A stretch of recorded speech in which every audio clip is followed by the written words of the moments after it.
Protecting the future of working families, Teamsters 1932.org.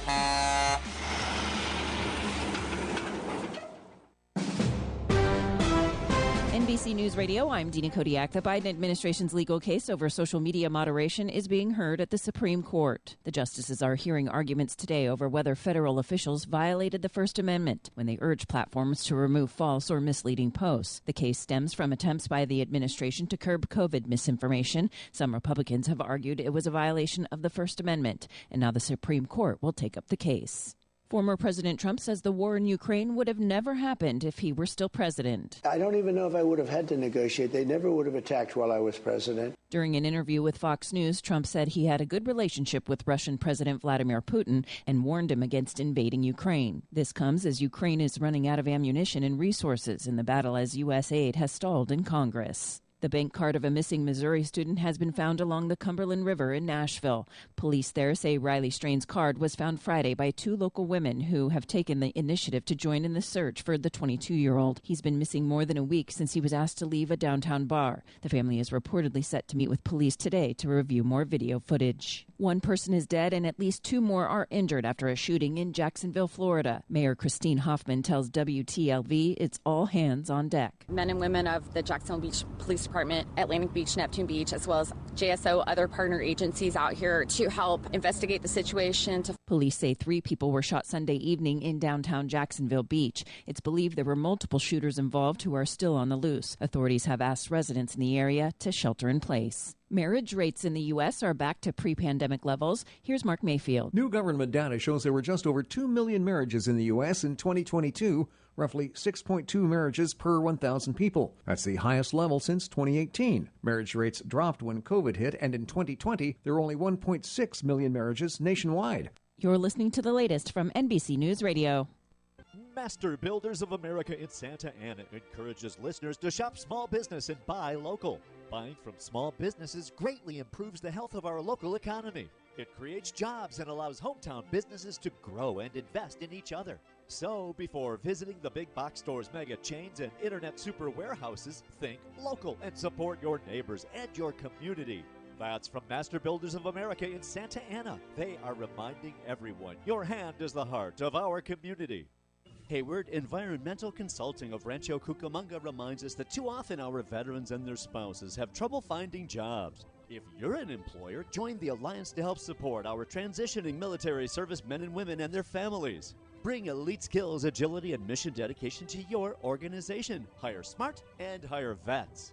That patriotic reminder is courtesy of Hayward Environmental Consulting of Rancho Cucamonga, where they are on the air supporting those who serve and the families who remain at home. Indy's Demolition in Huntington Park encourages listeners to shop small business and buy local. Buying from small businesses improves the health of our local economy and our nation. Jobs are created, homes enjoy stability, and local businesses support one another. So, before visiting the mega chains and internet super warehouses, think local and invest in your hometown.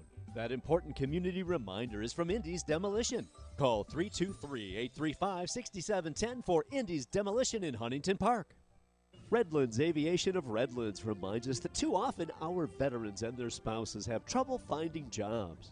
If you're an employer, join the Alliance to help support our transitioning military service men and women and their families. Bring elite skills, agility, and mission dedication to your organization. Hire smart and hire vets.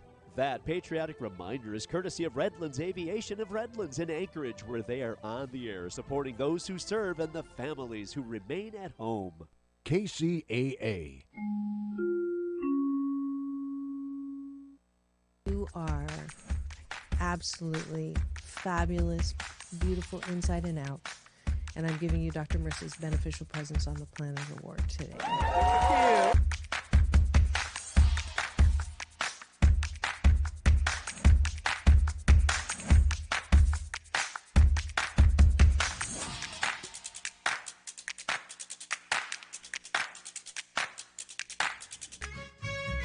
Just sit right back and you'll hear a tale of a fateful trip that started from this tropic point. When I go, I'm gone. Are you lonely? No. Yeah, I knew that was going to be But the answer. I surround myself with people. I mean, I'm always the one cooking for things. But I'm always the one that decorates first and come to my house. All the orphans that have no place. I'm going to have no place to go, so I can come over. Come on over. And life is so amazing if we can see it. Jump off that exhausting hamster wheel and into balanced living with Dr. Marissa. Promise you joy in the mystery. Dr. Marissa, also known as the Asian Oprah. Her mission, to be a beneficial presence on the planet. Her purpose, to be your personal advocate to live, laugh, love, learn. Her life motto, don't die wondering. Take back your life with Dr. Marissa Pay.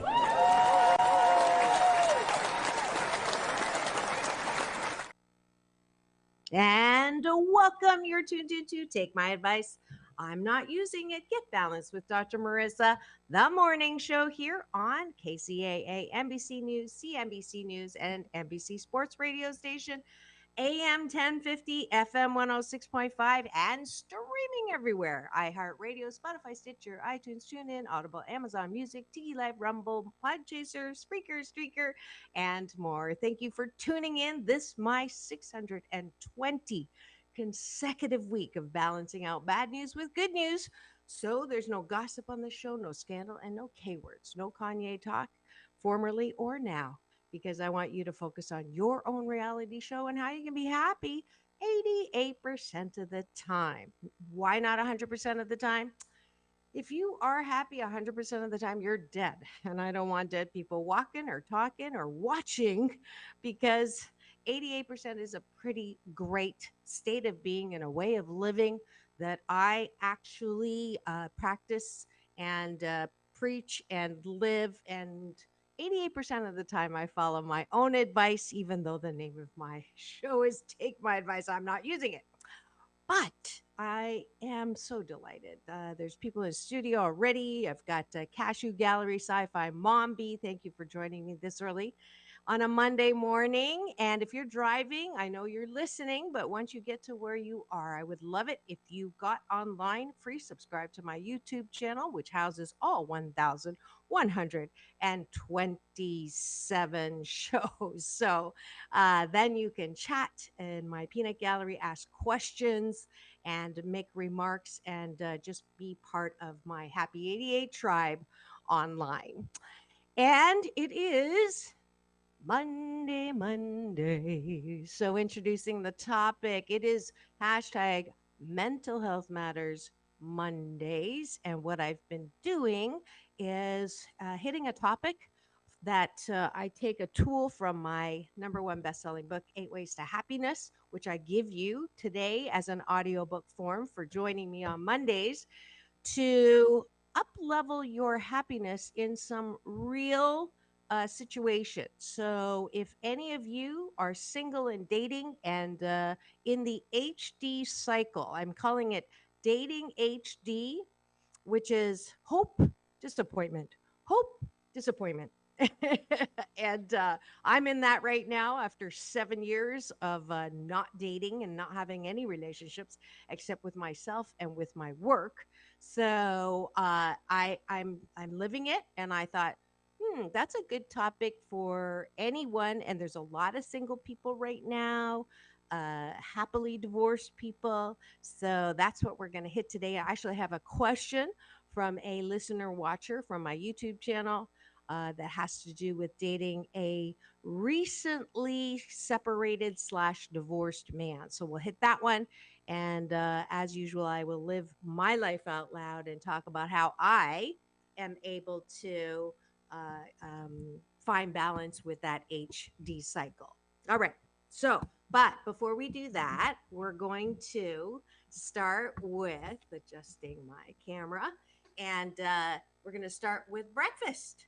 Thank you for coming and having breakfast with me. It is, let's see, my Blissipline, hashtag Blissipline, to help you start your day in the most positive way with my guests, or with my Cashew Gallery, with Frank in the back studio, who is manning my boards and being a fabulous studio engineer. We have breakfast together by talking about the 8 things that we're grateful for on the top of our bun, and the 8 things we appreciate on the bottom of our bun, which is an exercise to help us with our own mental health. So, as I take care of my glisten, I like every other day I get on the bike for, that'll be my first gratitude. I am grateful for the gym in my building that allows me to roll out of bed, hit the bike. I did 33 minutes this morning, then hit the pool. I do my laps, and then go and very quick jacuzzi to bubble out my back. And then by that time, I'm showered. And so I'm still feeling all of that enhanced, my heart rate. So if you see me dabbing, that's why. So that's my gratitude. Frank and Sci-Fi, feel free to join in, or anybody else that is listening. I see the eyeballs. So I am also grateful that there is, I get to go to San Diego this week. I will be broadcasting live tomorrow I'm here. And then Wednesday morning and Thursday morning, I'll be broadcasting live in San Diego from Dr. Greg Reed, a friend of mine who puts on this amazing conference once or twice a year called Secret Knock. And not everybody can go. It's sold out again. I think for I don't know, he said how many years it's been sold out. But he has amazing speakers. And I'm going to put myself in there. He's asked me. I've spoken on his stage before a few times. And I love to go and not just support, but get the introduction and hear speakers that I wouldn't normally hear. And last year I met and interviewed Carol Baskin from Tiger Kings. And if you haven't watched that interview, I put the moose on the table right away and asked if she killed her husband. So if you haven't seen that, please subscribe to my YouTube channel, put in Dr. Marissa and Tiger King, and you'll get that interview. So I can't wait to see. It's all a secret. Who's down there? The first year that I was part of the whole organization, I actually got photo credit. My wonderful friend and colleague Cheryl Snap Connor from Utah. She's fabulous PR. She wrote an article about Snowden. So I don't know if you remember Ed Snowden. He was the exiled guy. If you haven't watched that special, also a great movie, true story. I love true stories. That he is in exile for being a whistleblower in the government. And I got the photo credit in Fortune magazine for that. So that was fun. That was the first year. That was a long time ago. All right. So that's my second, third, and fourth gratitude. All those great things. Another gratitude is I'm grateful that I get to drive. I'm so excited. I actually had this weird Twilight Zone experience where I was parked in ready to go to this Asian supermarket in Huntington Beach. Thank you for that finger. Somebody just gave me the finger, not that finger, but this finger. And I love reactions, especially positive ones. So thank you for that. I am going to try, and I love doing things for the first time. I was in the parking lot, and this car identical to mine pulls up beside me. And it was that weird experience. I don't know if you ever had that. Mazda Miata convertible, white with a black top. I call mine Panda. And find out that there's a club, a Miata club, and they do drives, and they have reunions and once a year, all this stuff. So I'm going to try my first caravan with some Miatas on Saturday. So I'm grateful that there's a community that I didn't even know about that I belong to. I am grateful that for the compliments. I on social, I so appreciate knowing that I'm a beneficial presence on the planet. I don't do it to get that, and I don't always know, particularly who's following or who's listening or who's reading. And when people say, thank you, or I read every word you write, and anytime I'm in a not great mood, I go to your social, Doc Balance on Instagram, Dr. Marissa everywhere else, and it makes me feel better. And so I so love that appreciation, and it does feel good. Even though I bake my own cake, that's icing. Criticism and compliments are just icing. So, but when I'm privy to it, I definitely am grateful for that. All right, that is the top of the bun. The bottom of the bun is now the crux or the foundation of good mental health, which I am a I'm your personal assistant and advocate for. And that is uh, the good news is we're aware now of our mental health, how we're feeling, if we're not feeling good, if we're feeling sad or sadness on steroids, depression. Um, how do we soothe that? A lot of us are tempted to soothe those feelings with outside things, to think that we can, numb ourselves away from the feeling, food, alcohol, drugs, or shopping or gambling, whatever that is. And it is my BS, my belief system, that the strongest, more sustaining way to have a good mental health is to learn how to soothe yourself without outside stuff. And how do we do that? Well, a lot of the dis-ease comes from not liking yourself. And I remember I was being interviewed by the Philippine Oprah, Karen Davila, on ABS-CBN in the Philippines with my fabulous Limitless partner, Jessica Cox. And I made the statement that people hate themselves. And she said, "Isn't that a strong statement?" And I said, "Yes, but if you think about how many people say, I'm my own worst enemy. I'm the most critical of myself.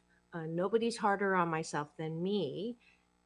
Every time I'm on stage as a motivational speaker, if I ask those questions, almost all the hands, if not all the hands, go up. So that is a symptom of not liking ourselves. And if we don't soothe that and put the critic in its place, not kill it, but just put it in the passenger seat, it will drive you, off of the life cliff. So liking yourself versus loathing yourself and appreciating yourself instead of hating yourself is a foundation tool. So that's why we do the bottom of the bottom. What do you like about yourself? And since this is Mental Health Matter Mondays, I'm going to go further, a little further than I usually do with that, which is if you grow up as one of the 7 out of 10 of us who've had childhood trauma, that voice is even stronger because you have embraced someone else's well meaning, but more mean than well, criticism of you. So, y'all know if you've been listening for any amount of time, I grew up with the voice from a well meaning mom, negative motivation, Chinese culture on top of her own, mental health diagnosis, called me fat, ugly, and clumsy. And I embraced that as who I was. And I didn't do anything wrong as a child to get that, but and that was never, was not my fault. But I did not take the responsibility to process all of that, and I drug all of that baggage into my present and spewed it onto my future. That is my responsibility. So that's why we address Mental Health Monday Matters. That's why I wrote this book, and not as a psychologist telling you how to be happy, but as one of the 7 out of 10 of us, which is the majority, who somehow erroneously thinks that there's something wrong with us, that we'll never catch up, that there's, we need to be fixed. That is bullshit-talkie. Pain in life is mandatory. Suffering from it is optional. So that is why being able to appreciate and adjust the way you see yourself is tantamount to good mental health. All right. So, what do I like about myself? I love my ability to have no fear of embarrassment when I step out. A friend of mine, Ranella, commented on one of my post because she dragged me to my first natural products expo, and I passed a piano. I love grand pianos, and it had a sign that said, "Please play me." So I just sat down and started playing and singing one of my original songs, and she was like, "Whoa." You really will, you're not afraid. I appreciate that about myself. It doesn't mean that I'm not a little bit, I'll second. And then it's like the African American saying, when there is no, enemy inside, then no one outside can hurt you.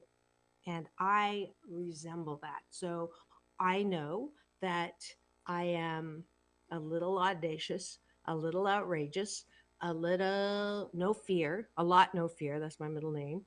Um, I am making up for 17 years of being small because that was the only way to survive in my home. And I'm not small, and my personality is that which is, I'm natural staged. I can remember I was going to say ophthalmologist, astrologist who came on my show and told me from my charts that I'm the Leo in 5 planets, which means I just can't help myself. I have to be on stage, on camera, in front. It's what I do naturally. So the weight of 8,000 pounds of shame for being an Asian woman who isn't quiet, who does get on stage, who does talk. 88% of the time, that's a good thing. 12% of the time, I should probably pay attention to the context, and I don't. So sometimes I step in it. But 88% of the time, that quality is part of who I am.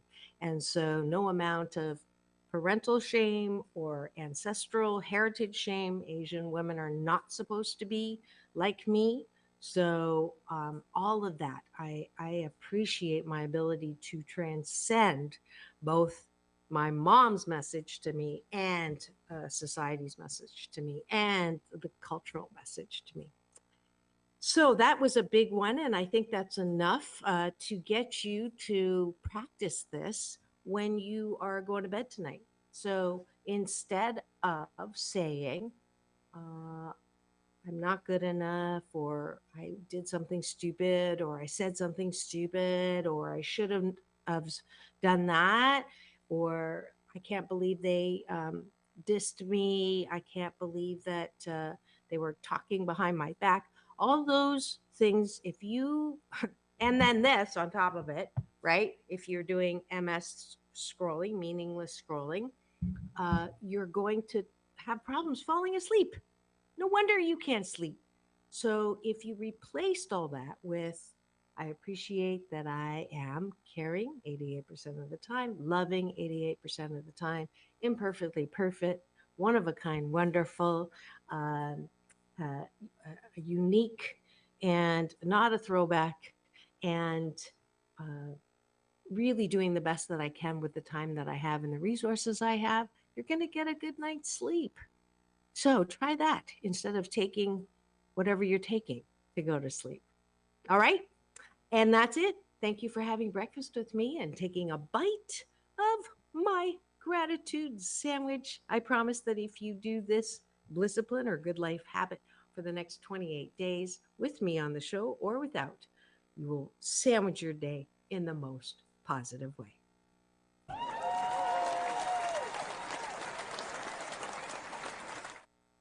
All righty. Now, to the topic. How do you remain balanced? How do you monitor your own mental health while you're dating because of all the hope, the HD dating, hope, disappointment, hope, disappointment, hope, disappointment, and rejection? Rejection is something that I don't know anybody that says, "Oh, please reject me." And sometimes the fear of rejection is so great you don't ever put yourself out there, which is kind of throwing the baby out with the bathwater. So that's what we're going to be talking about today. If you have any questions or any comments about that, please do put them in the chat, and I will just roll along with whatever I'm inspired by my UPS man to say, my universal power source, and certainly just my own experience, as well as a happiness coach, what I use to help people who are getting back out there. So if you are dating, first of all, good for you. And it is not an easy thing to do because you are putting yourself out there. Um, I will give the commercial for having a relationship that for 7 years I did not listen to myself. I'll be the first to admit that I had talked myself into a place where I didn't think that I needed a relationship to be happy. And I really don't, in the sense that I am happy 88% of the time. I love my work. I love my friends and family. I love my life exactly how it is. But when I was in Australia and the book sold out and I had some time on my hands, I began to notice that there is this really different kind of love, really different kind of energy that comes when you are with someone special. And whether you, I like when people say this is my person. I don't like it when people say, they complete me, or, they're my soulmate or my twin flame, because it implies that there's only one person that you can fall in love with in 8 billion people around the planet. Come on, please. And then if your soulmate dies, what are you? You're not going to have anyone? That is ridiculous to me. So I prefer, I like that person, or as I call it, my chapter, my new chapter in my book of romance. So that is what I am writing right now, my next chapter. And in order to do so, I have been swiper, no swiping, Dora the Explorer every time I'm swiping. And I am on 2 apps. Those of you who've already seen me, I have had a couple of messages, and I didn't swipe on you because I know you. Left for no thank you, and right, I have found that I have really a lot of lefts instead of rights, and partially because I know that when you say Christian conservative, you are most likely supporting a politician that I'm not crazy about. So I don't want to argue when we are getting to know each other about politics. So that's usually one of my first filters. Second filter is I do like men who are, bigger than me. So my own issues around body size that Alan yelled at me for. But I do know that that's something that I know about myself. I do also want someone who's had similar educational experiences as me. And I want someone who is not like in Northern California because it's too far. So I want to be able to grab a coffee when I can. And with my schedule, closer is better than further. So those things really eliminate a lot. And then I do also kind of have an eye like a guy. I am stimulated by my eyes more than my ears, as Dr. Pat, my past guest, will say. And the so looks are, you don't have to be, model gorgeous, but there's something about a way someone looks that is attractive, that is personal, it's subjective. So as a result, it's not often that I get to swipe right. And when it matches, I am like, yay! And although there's different kinds of matching, and see if you can relate to this. Sometimes I'll match and I'll be like, yay! Because they on paper they have all the things and I can't wait to converse with them. And then 24 hours go by and there's no response. And so that's what I call HD, right? Hope and then disappointment. Or hope it's possible. And then I ask them for a video chat and they say no, disappointment. Because I will not meet without first seeing someone, because pictures don't, what is it? A picture is worth 1,000 words, but it is not the key to chemistry. I'm sorry, but pictures, anybody can take one good picture and people don't look like their pictures. I can't believe I have to scroll all the way to the bottom because the first picture is usually like 30 years ago, and then at the bottom is when I get the real deal. So that's often, when you do meet them, super nice people, no chemistry on camera, then that's also a swiper left or an unmatch. So hope, disappointed, homosexual. So I have several times now gone out. I've had 5 physical dates, and that's the other thing. Hope, right before the date, and then you talk, you get to know them, and you know they didn't tell me that they were separated, not fully divorced. That's another one of my red flags. And that I'm going to go to the question that was given to me on YouTube about should I date someone who is recently divorced or separated. Um, but that again, there's hope going on the date, and then there's disappointment when you find out something that was a not a red flag, but a deal breaker. Um, how, after how many dates can you go on when you're like on this emotional roller coaster of hope, HD, hope, disappointment. So, how do you stay balanced? Well, the first thing is have fun with this. I mean, I'm very proud of myself this time dating that I am going in with I'm exploring, I'm meeting people, I'm trying different things around trying not to be you know, future tripping if they are someone that I'm attracted to, not, going to that end of the line, you're going to be together forever. That I know that I have a book of romance with some short chapters and some long chapters, and practicing what I teach my kids, which is you're either going to be with them for a short chapter to isolate and articulate and um, extrapolate things that you like and things that you don't like about people in relationships, in a romantic relationship. And also, you're going to learn something about yourself. So if someone triggers me with something that they say, I'll give you a great example of what I've learned. Don't laugh. Well, you can laugh. So in my profile, it says, I like alpha men. And if that's really true, well, I've been dating alpha men. And what I have noticed is that if I really want to date an alpha man, I have to keep my mouth shut a lot more than I'm used to.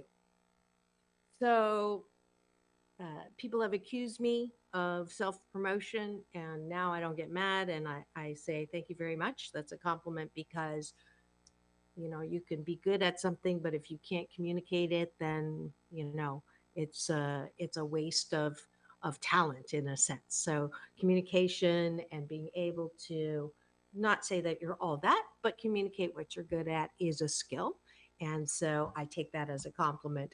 However, if you're dating and you want an alpha man, then I have had to not say, like they'll mention something about whatever, architecture, or, anything that I've done or I've had experience with or I've something about, and I don't say it because I would then dominate the conversation. And if I want an alpha man, I cannot dominate the conversation. I have to not be the bushel, but there's a balance, right? I have to learn how to let someone take the lead. So, as a result of that, I am experimenting with my BS, my belief system that I actually want an alpha male. So, if I don't want an alpha male, and Dr. John Gray, who's been a guest on my show several times, Dr. Pat Allen has been a guest on my show many times, have said to me that my only option, or the contrary to being with an alpha man, is being with some younger, attractive, not as experienced guy who puts me on that pedestal, and I'm the one in control, and I'm the one that calls the shots, and they have the that non-alpha role. And I don't know if I want to do that. First of all, no part of the word cougar is attractive to me. That's the last thing I want. Not that I care so much about what other think, it's just how I feel. If I'm out with a much younger guy, which my last relationship was with a guy who was 17 years younger than me and 17 years older than my daughter. And she pointed that out to me. And we had a good relationship, almost a year, 9 months. And then it was like, I just don't want to be seen as the older woman. That's just my preference. If it works for you, great.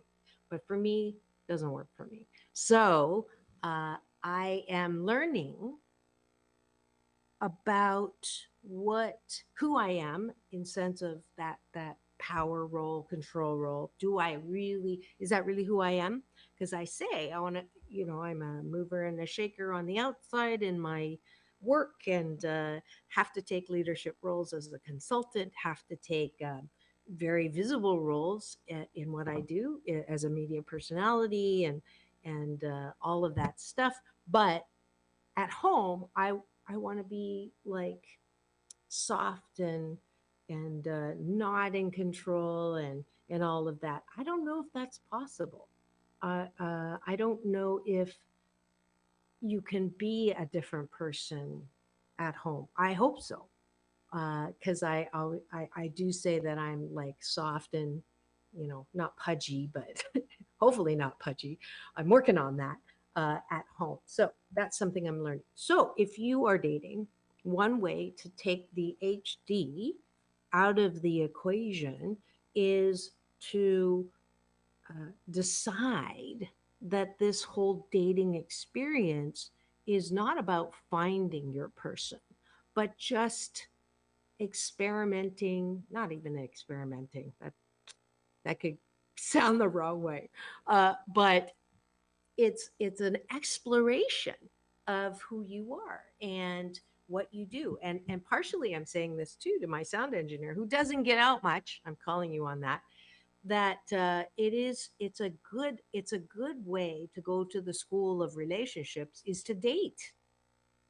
All right? See if that's a good enough commercial. Because you cannot get that kind of feeling, the butterflies, the sweetness, the soft place to land, the that warm feeling you get when you are with someone who kind of knows you in good, bad, and ugly, and still chooses to be with you, and vice versa.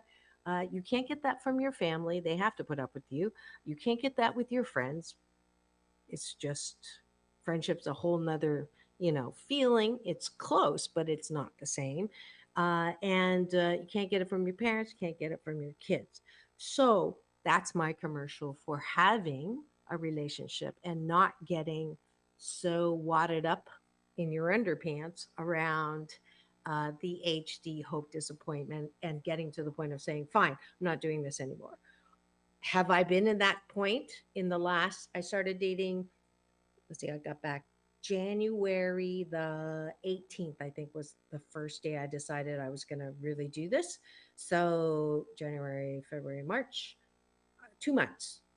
So it feels like a year, but 2 months, I've had 5 dates, 2 video chats. And last week I was like, this is such a waste of my time. I don't want to do this anymore. And I reminded myself, I gave myself the same pep talk I'm giving to you. So now I'm readjusted and I'm balanced. It's like another activity. See it as a sport or a hobby. Dating is my new hobby. I like it. Dating is my new hobby. Right? All right. It's just like putting on clothes, like Goldilocks, right? You're trying different stuff on, trying different clothes on, trying different guys on. Again, don't go there.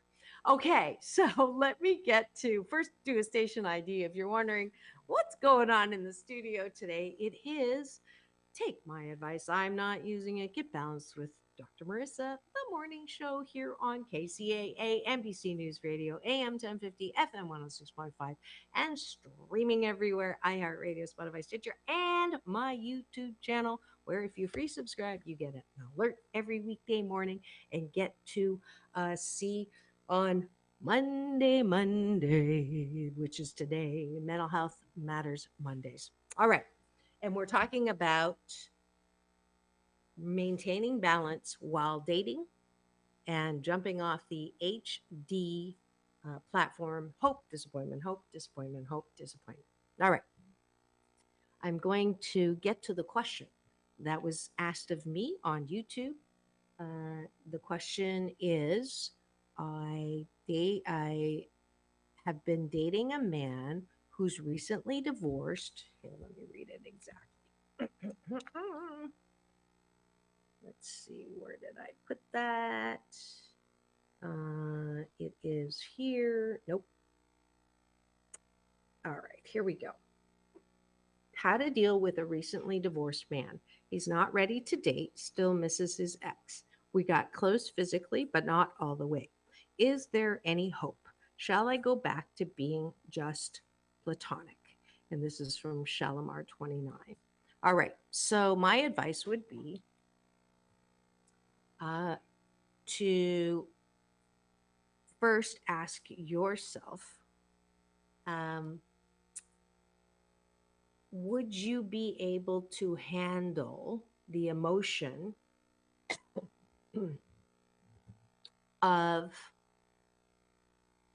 being with someone who isn't fully capable at this point to love you for who you are? And this is the part where if you can take it not personally, right?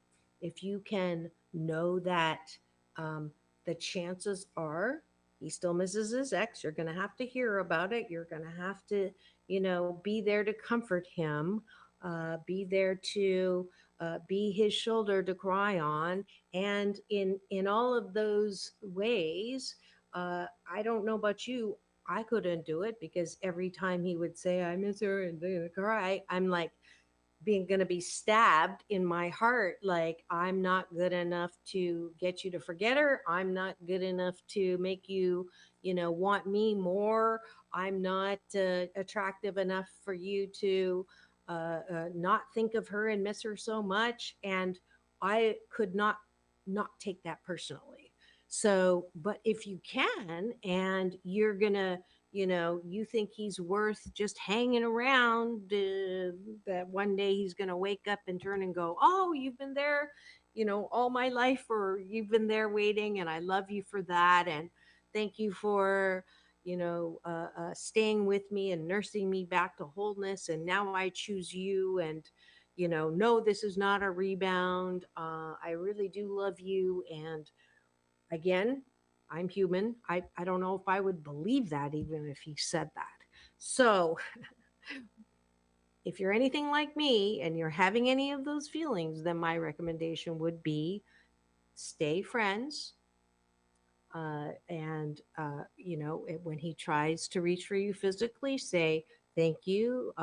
In a year from now, if you really feel that same way as you do now, then let's do it. But for now, I love myself enough to know that I want someone to want me without having to, one, compare me with their ex or still be thinking about their ex. And it's a complicated time.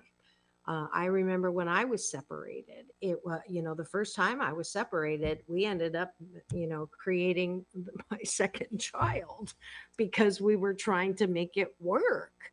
And so when someone is recently divorced or recently separated, that's why my rule is I will not date anyone who is separated and recently divorced within the year, because I know from experience that that is not a very stable time.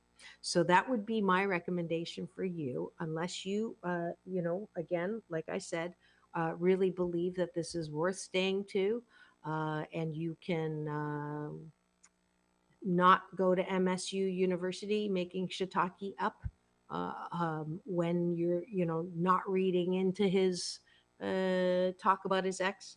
It is really damaging, I think, too, to fill a new relationship with a lot of talk about the ex. And this is where I fall down because it was not a great experience for the most part. The best thing that came out was my children. And as much as possible, I just talk about my daughters without talking about the whole experience. But almost inevitably, it comes out.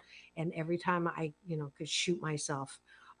So that's another dating advice that I need to take more is to not ask about exes and not share about exes, to give yourself the best foot forward when you're dating. Okay, so let's see. I don't think there are any questions. Sci-Fi Mombi, I don't know if you are currently with somebody or dating. I know that Maria sometimes will share. I think she's working today, but yeah. So let's see. What other tips? Oh, the one I put on my social. I was interviewed at KUSI down in San Diego about relationships. This was in Valentine's season.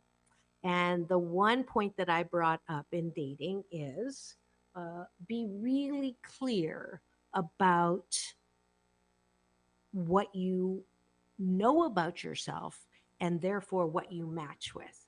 So, matching is my favorite word to use during dating because it's not like, oh, that was a red flag, or oh, he's a bad word. Oh, what a jerk. Oh, blah, blah, blah. And all the ways in which we dismiss people, ghost people, drop people, and blame people for being who they are. And the onus sometimes is on us because we, and when I say we, this is a gender difference. Hope springs eternal is it's a human condition. Uh, as well, though, I think there is a gender difference here because of my experience coaching women who are in relationships. They tell me that they're just hoping that one day they will be very different than they are, and they stay. And I stayed way too long hoping that things would change. So I'm guilty of it too. I am representative of a group difference. I think that women, on the whole, are more hopeful. Not saying men are not hopeful, but we do have a tendency to hold on, hoping that things will change. And that is also a coping mechanism for kids who have had childhood trauma.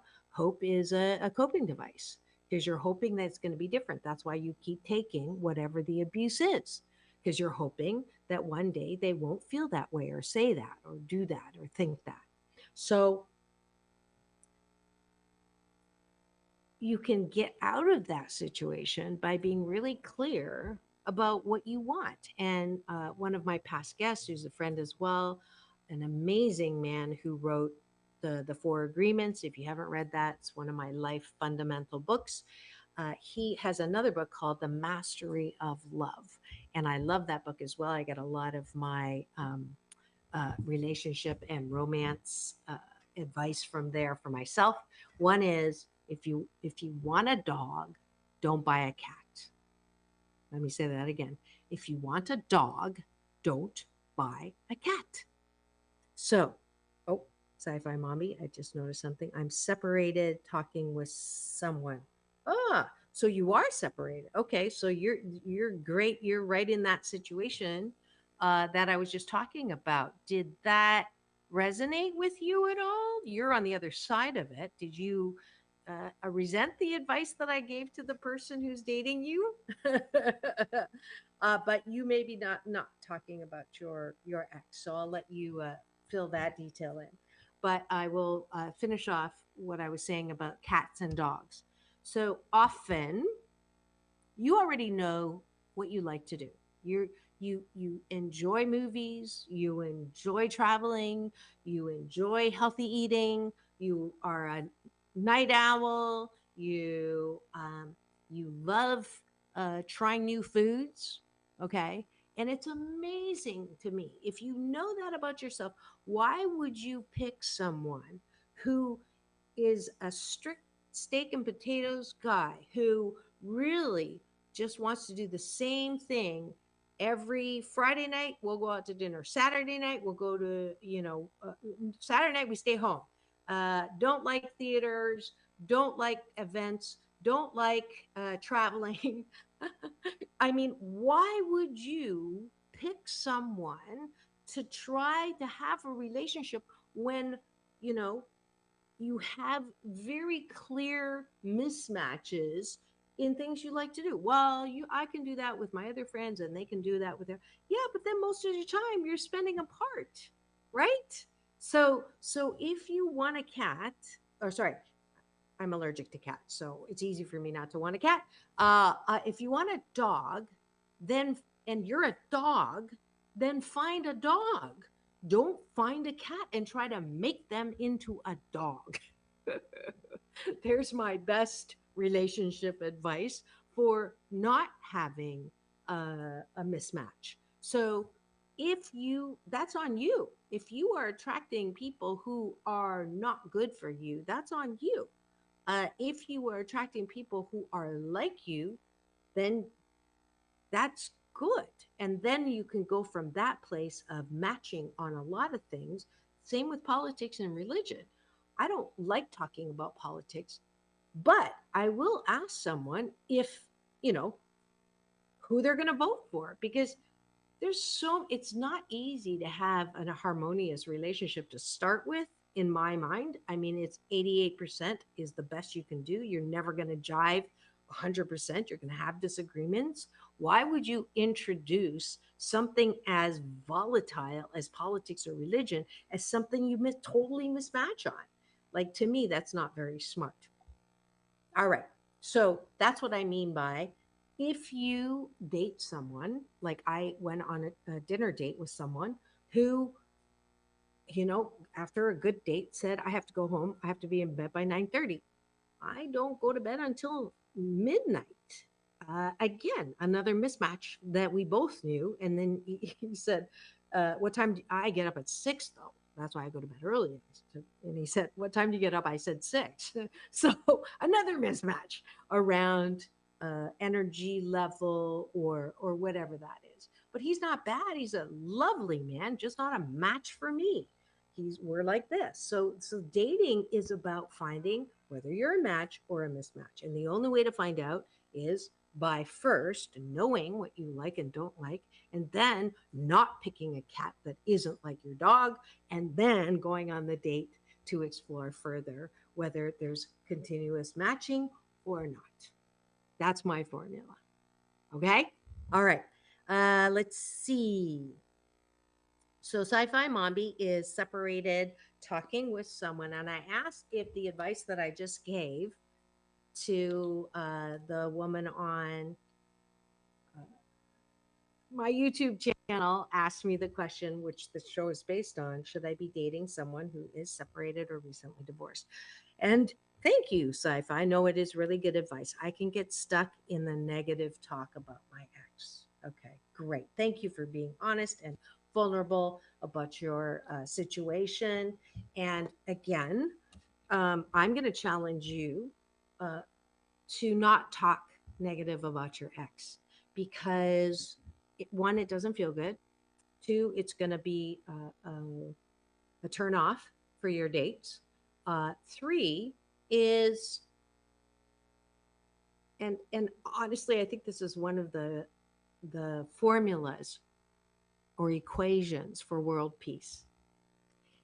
What would life be like? What would the world be like if all of us who had a relationship that didn't work out for a lifetime could just say, when someone said, what happened? I thought you were happily married. Instead of, well, da da da, and have that, he did this, she did this, and I can't believe da da da, and go through that litany of righteously indignant things that were done to you. And trust me, I have a whole list that are documented, some by the police, of things that were done to me by my husband. But in the telling of it, it never feels good. Blaming him for the demise of our relationship is not the truth because, like they say, it takes two to tango. And on top of that, what I've learned in the last 15 years from the law of attraction is that we attract mates into our lives and bosses and friends who reflect where we are energetically. So if I am in a place of where I was, so this is the easiest way to do this. I was in a place, I was still the damaged little kid. I was still angry at my abuser from my childhood. I was still very insecure about how I looked and didn't see myself as attractive because of being called fat and ugly. I was in this very low energy vibrating place. So, surprise, surprise, I attracted a man who introduced me as obese behind my back, who did not want to have sex with me because he wasn't attracted to my body, and used it as a power tool too because he knew that's what I wanted from him. I attracted a man who didn't like to work because the way that I got my sense of worth was by achieving and making the money and all of that. So I brought him in. And when I could own that, then I know now where I am. I'm not going to attract that if I watch the patterns, if I am in a good place when I am swiping, when I am dating. So the person that you were with that chapter in life, I would recommend that you focus solely on those things that were additive to you, whether it's the two kids that I got, my beautiful daughters. I couldn't have them with anyone else. I also appreciate the way he was because it allowed me to grow up and drop that emotional baggage that I grew up with using the added experience of his treatment of me. So I would challenge that for you, Sci-Fi Mombi, with love and caring, because I want you to be happy. I don't want you to be stuck hating. It's not our natural state. We block ourselves from any creative energy that comes from a friendly universe when we're hating, especially when we're righteously indignant. Okay, and that's it. If you would like, my Asian Oprah giveaway today is an audiobook copy of my number one bestseller, 8 Ways to Happiness, from wherever you are. Go to my website, drmarissa.life. drmarissa.life. Fill it in, and I'll know if you do that today that you're getting a promo code for a free audiobook copy of this book. All righty. Any other questions? I think I have 1 minute left or 2 minutes left. Another extra giveaway. If you are in Southern California at the end of this month, Wayne Newton, one of the top 3 performers with Elvis and Frank Sinatra. He's on that list. He's been doing this for 60 years, and I get to go live to see him on Friday, March 28th. If you want a free ticket, go to my website for that. All right. Another Asian Oprah giveaway. Keep it tuned here tomorrow. The sister of Barbra Streisand, Rosalind Carter, is my guest, and I'm excited to have her here to share her life story with you. And so keep it tuned here to take my advice. I'm not using it. Get balanced with Dr. Marissa, the morning show here on KCAA, AM 1050, FM 106.5, the station that leaves no listener behind, home to the Asian Oprah. And now it's all about balance. Peace in, peace out. World peace through, inner peace. Now go and have the best day ever. We'll see you tomorrow.